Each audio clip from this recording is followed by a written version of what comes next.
তো আমরা যখন ফেসবুক ইউজ করি তখন আমাদের বিভিন্ন ধরনের অ্যাপসের বিজ্ঞাপন, ওয়েবসাইটের বিজ্ঞাপন এবং গেমের বিজ্ঞাপনগুলি চলে আসে। এটা আমার বিরক্তির কারণ হয়ে দাঁড়ায়। তো ভিডিওটি মানে এই নোটিফিকেশনগুলো স্টপ করার জন্য আমরা কীভাবে স্টপ করতে হয় আমরা জানবো। তো ভিডিওটি শেষ পর্যন্ত দেখার অনুরোধ রইল। আর আপনি যদি এই চ্যানেলে নতুন হয়ে থাকেন তাহলে অবশ্যই চ্যানেলটি সাবস্ক্রাইব করবেন এবং পাশে থাকা বেল আইকনটি বাজিয়ে দেবেন পরবর্তী নোটিফিকেশন পাওয়ার জন্য। তো এই কাজটি করার জন্য মেন আইকনে ক্লিক করবেন, এখান থেকে সেটিং অ্যান্ড প্রাইভেসি সেটিংসে ক্লিক করবেন।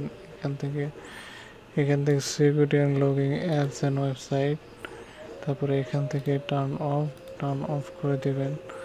তো আমাদের কাজ এখানে শেষ হয়ে গেছে। তো ভিডিওটি শেষ পর্যন্ত দেখার জন্য আপনাদের ধন্যবাদ জানাচ্ছি এবং চ্যানেলটি সাবস্ক্রাইব করবেন এবং পাশে থাকা বেল আইকনটি বাজিয়ে দেবেন পরবর্তী নোটিফিকেশন পাওয়ার জন্য।